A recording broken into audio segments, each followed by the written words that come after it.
Halo guys, kita balik lagi ke video hari ini. Gue hari ini mau ngebahas komen-komen kalian yang udah kalian tulis di video sebelumnya. Ada banyak komen yang menarik kemarin itu di video mengenai Arteta dan gaya pragmatisnya dia lawan Manchester United. Jadi kita langsung aja masuk ke komen pertama. Salah satu komen yang sangat menarik dari Pak Mudawari Badrus Zaman 1936. Terima kasih banyak atas komennya Pak. Ya betul, Arteta musim ini makin cerdik, makin bijak di setiap match, bisa berbeda-beda game plan-nya, main golnya hanya bagaimana menang, masa bodoh, permainan cantik. Setuju banget sih sama Mikel Arteta yang makin hari makin cerdik dengan game plan-nya yang beda.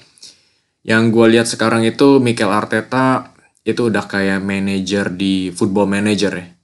Bisa ada 2-3 taktik sekaligus, dia tinggal pilih aja sesuai dengan lawannya. Dan sekarang ini Arsenal gaya mainnya itu bisa kayak City ya, kalau lagi main bagus lawan tim kecil mereka bisa main nyerang, bisa menang 5-0, 6-0. Tapi kalau lagi dibutuhkan di big game lawan Liverpool atau Man City, dia juga bisa berubah jadi kayak Jose Mourinho. Bentuknya itu udah kayak kameleon si Mikel Arteta itu. Itu yang mengesankan sekali sih dari Mikel Arteta. Jose Mourinho nggak bisa kayak Arteta kayaknya. Dia lebih terkenal sebagai parkir bis. Pep Guardiola lebih ke tiki-taka, defense-nya itu nggak sebagus Mikel Arteta ya selama karirnya bersama Man City. Jadi evolusinya Arteta itu memang salah satu yang sensasional sih, menurut gue itu. Main golnya hanya bagaimana menang, masa bodoh, permainan cantik. Iya sih, gue sama sekali nggak lihat permainan Arteta itu permainan yang cantik. Memang kelihatannya cantik, tapi itu bukan niatnya Mikel Arteta sama sekali. Tujuannya Arteta itu hanyalah cuma buat memberikan kesempatan terbesar untuk bisa memenangkan pertandingan. Jadi terima kasih atas komennya. Dan kita langsung masuk ke komen selanjutnya dari Mas Ibnu 7386. Terima kasih Mas atas komennya. Arsenal bermain sangat pragmatis. Takut kehilangan poin, terlalu berhati-hati, akhirnya kehilangan filosofi bermain kali ini. Padahal tuan rumah tanpa Rashford dan Bruno. Ya, yang penasaran dari komen ini gue pengen tahu sih, ya, Mas Ibnu ini sebetulnya penggemar Arsenal atau penggemar tim lainnya. Karena ini berbeda dengan komen sebelumnya, Mas Ibnu agak sedikit kecewa dengan kehilangan filosofinya Mikel Arteta. Padahal tuan rumah tanpa Rashford dan Bruno. Ya gue sebetulnya sebagai penggemar netral gue memang pengen nonton pertandingan yang lebih seru ya. Yang saling berjibaku gitu. Dua tim saling menghajar. Dan kemarin Arsenal bermain sangat pragmatis, takut kehilangan poin. Ya memang bisa dimengerti sih ya. Arsenal tuh kenapa takut kehilangan poin. Kemarin itu City baru menghajar Fulham. Terus ada pressure. Arsenal kelihatannya agak sedikit gugup ya di awal-awal pertandingan. Jadi kalau lagi gugup gitu ya mendingan jangan buat kesalahan apapun gitu loh. Itu yang terbaik. Dan mereka udah dapetin 1-0. Jadi ya bisa dimengerti lah. Arsenal tuh bersikap lebih pragmatis. Tapi mungkin Mas Ibnu ini penggemar netral dan gue bisa ngerti. Dan pastinya pengen nonton yang lebih seru lagi. Dan memang ya penggemar netral pasti kesel kalau kita nontonnya tim yang terlalu pragmatis begitu. Kita langsung masuk ke komen selanjutnya dari Yan BTP 3835. Terima kasih atas komennya. Sebagai fan Arsenal saya bersyukur taktik bertahan Arteta berbuah 3 poin. Walau saya ingin lihat match yang seru sebenarnya, tapi itulah sepak bola. Kadang kita perlu hanya cari menang saja tanpa perlu main cantik. faktanya MU juga tidak bisa memberi ancaman ke gawang Arsenal yang benar-benar serius. Dan mungkin ini komen yang lebih balance dari sebelumnya. Lebih balance karena Mas Yan ini memang bersyukur dengan taktik bertahan, tapi juga pengen lihat match yang seru sebenarnya. Dan kadang kita perlu hanya cari menang aja tanpa perlu main cantik. Itu bener banget sih.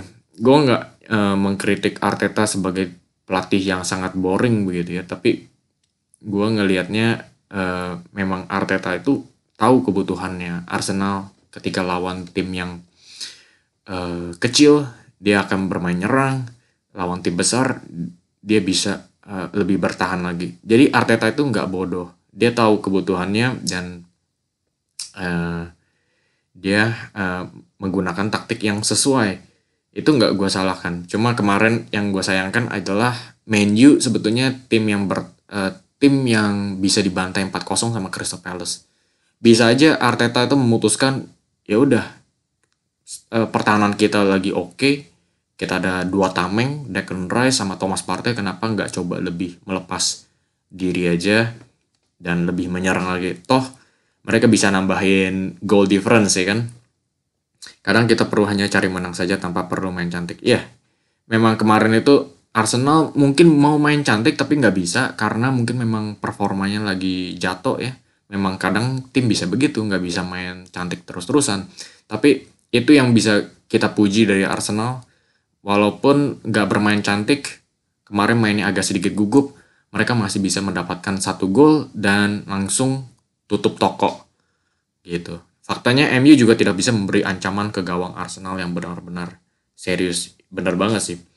Sebenarnya MU itu ada beberapa ancaman sih. Ada Mainu, Garnacho, sama Amad Diallo kalau mereka mau. Tapi kenapa nggak kelihatan ancamannya, yaitu karena udah ditutup sama Mainu, udah ditutup sama Rice, Partey, Ben White juga udah cover, Saliba juga udah cover Garnacho. Jadi komen selanjutnya dari Pak Mohami Ucia. Begini komennya. Konsentrasinya kelihatannya pecah. Ini menarik banget nih komennya. Terutama harapan Fulham bisa menahan seri malah kebantai.